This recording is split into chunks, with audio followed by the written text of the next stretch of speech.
What if I told you that the world you're living in right now almost didn't exist? That the country you call home could have been carved up and controlled by foreign powers speaking different languages? If America had stayed out of World War II, you wouldn't recognize the planet today. Let me show you exactly what would have happened. December 7th, 1941. Pearl Harbor gets attacked. America declares war. We all know this story. But here's the thing nobody talks about. America almost didn't join the fight. There were millions of Americans who wanted to stay out of it completely. Protests, rallies, entire movements dedicated to keeping us neutral. So what if they had won? What if those voices had been louder? What if Roosevelt had listened? Today, we're diving into the most terrifying alternate timeline in modern history. And trust me, by the end of this, you'll understand just how close we came to living in a completely different world.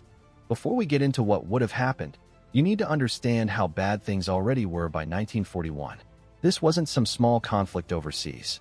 This was total war, and the good guys were losing. Let's start with Europe. By June 1941, Nazi Germany controlled almost the entire continent. France had fallen in just 6 weeks. Poland was gone. Denmark, Norway, Belgium, the Netherlands, all occupied. The Balkans, smashed. North Africa was turning into a German playground. And Britain? Britain was hanging on by a thread. The Blitz had turned London into a wasteland. Every single night, German bombers would fly over and drop thousands of tons of explosives on civilian neighborhoods. Entire city blocks were erased. Families huddled in subway tunnels, just hoping to survive until morning. The Royal Air Force had won the Battle of Britain, barely, but they were exhausted. Pilots were flying 3, 4 missions a day. Planes were being shot down faster than they could replace them. And the worst part? They were alone. Now flip over to the Pacific. Japan had been on a warpath since the 1930s. They'd invaded Manchuria. They'd launched a full-scale invasion of China, committing atrocities that still make your stomach turn today. By 1941, they controlled huge chunks of Southeast Asia.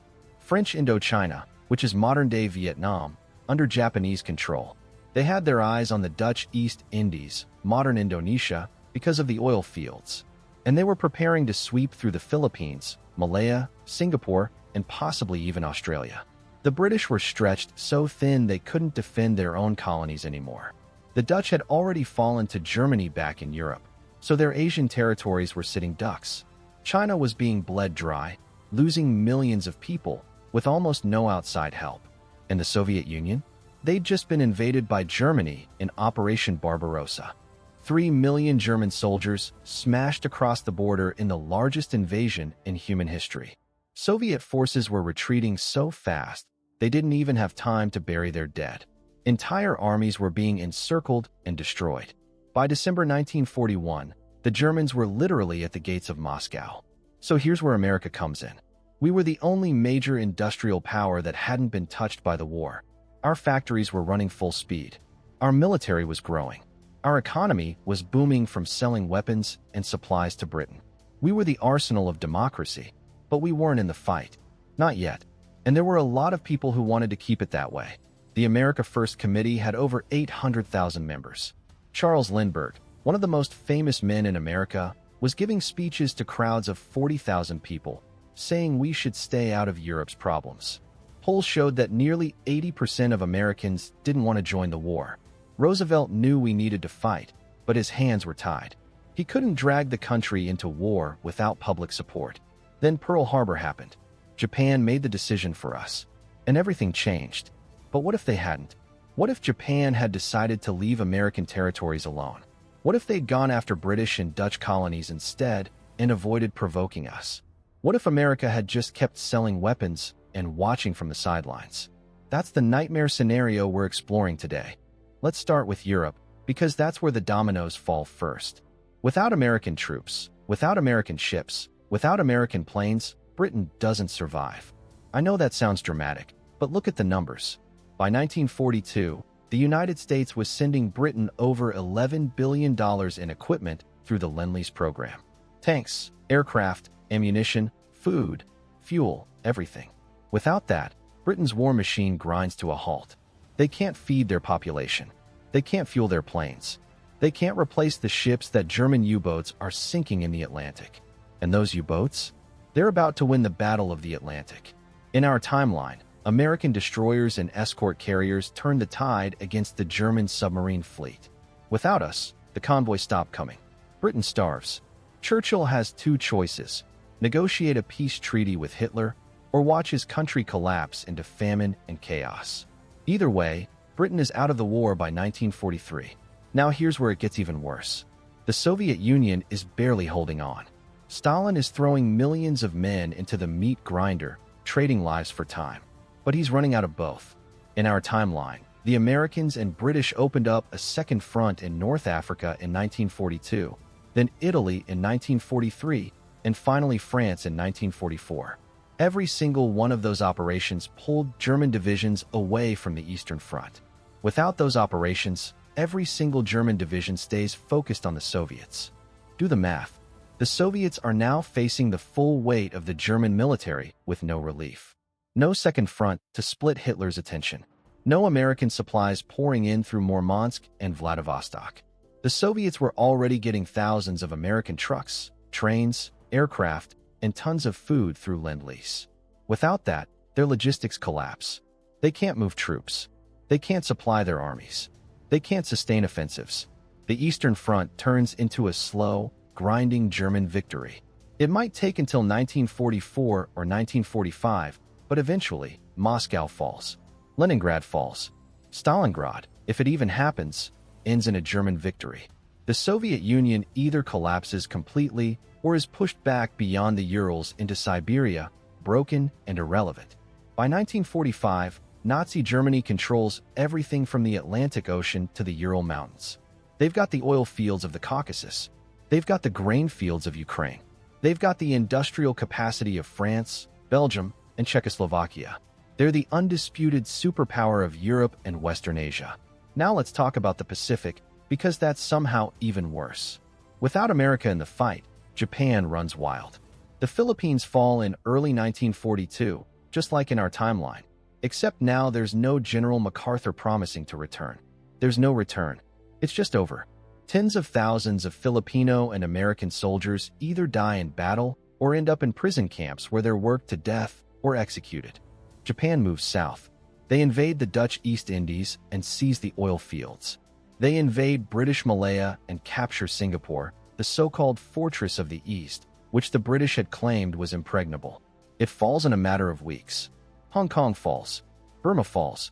Japan now controls the entire Western Pacific and Southeast Asia. But they don't stop there. Why would they? There's nobody to stop them. Australia is sitting there, practically defenseless. In our timeline, American forces stopped the Japanese advance at the Coral Sea and Midway. Without those battles, without the U.S. Navy, Japanese carriers and troop transport steam right toward Australia. They land forces in northern Australia. Maybe they don't conquer the whole continent. It's huge and the population is concentrated in the south, but they definitely seize key positions in the north, cutting Australia off from any hope of outside help. New Zealand is isolated. India is under threat. The Japanese are knocking on the door of British India from Burma, and Britain is in no position to defend it because they're barely surviving back in Europe. There's a real possibility that India falls to Japan or at least sees massive Japanese-supported uprisings that break British control. China continues to suffer. In our timeline, American support helped keep China in the fight, tying down huge numbers of Japanese troops. Without that support, China either collapses entirely or is forced into a humiliating peace treaty that leaves Japan in control of all the territory they've seized. We're talking about the deaths of millions more Chinese civilians on top of the millions who had already died. By 1945, the Empire of Japan stretches from the Central Pacific to India. They control the resources. They control the people. They're a superpower in their own right. So now you've got two massive totalitarian empires dividing the world between them. Germany in the west, Japan in the east. And here's the terrifying part. They're not done. They're looking at expansion, at consolidation, at wiping out entire populations they consider inferior. The Holocaust doesn't just continue, it accelerates. In our timeline, Allied forces liberated the concentration camps in 1945.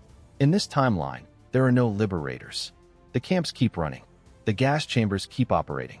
The death toll climbs from 6 million to 8 million, 10 million, maybe more. Roma, Slavs, disabled people, political prisoners, anyone the Nazis consider undesirable, they're all exterminated. There's nobody to stop it. Japan does the same thing across Asia.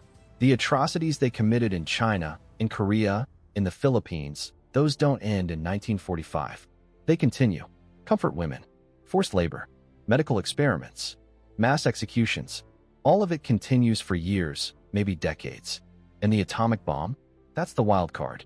In our timeline, America developed the bomb first and used it to end the war with Japan.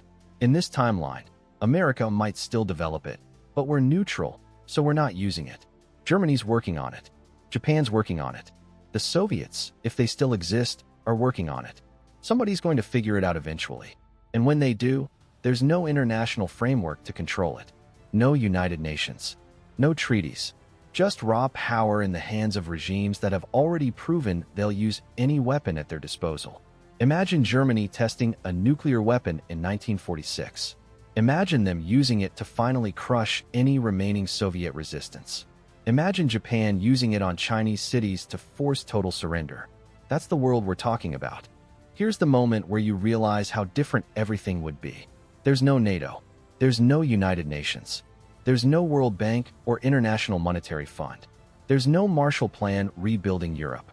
There's no Universal Declaration of Human Rights. All of those things came out of American leadership after World War II. Without America in the war, none of that exists. Instead, you've got a world divided into German and Japanese spheres of influence. There's probably a Cold War, but it's not between democracy and communism. It's between two fascist empires competing for global dominance. Maybe they eventually go to war with each other. Maybe they carve up the world into permanent zones and just oppress their own populations forever. In America, we're sitting across the ocean, isolated, surrounded by hostile powers. Canada's probably under threat from the north. Latin America is full of German and Japanese influence. Our economy has nobody to trade with. We're not the arsenal of democracy anymore. We're just another country trying to survive in a world ruled by tyrants.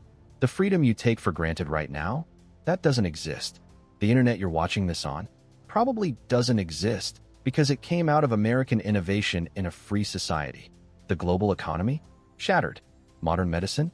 Delayed by decades because so many advances came from the war and post-war research. Your entire way of life is gone. So that's the world we avoided.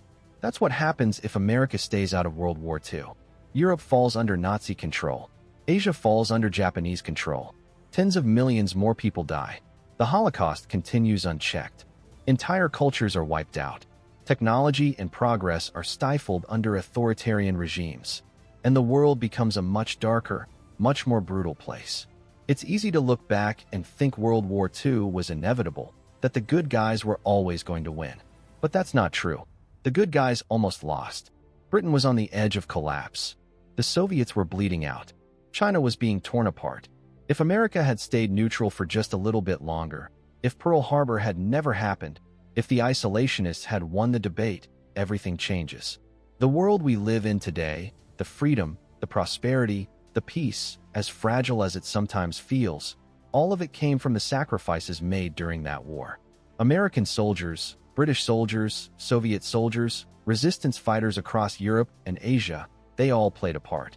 But American involvement was the tipping point. Without it, the timeline goes dark. If this made you think, hit subscribe so you don't miss the next one.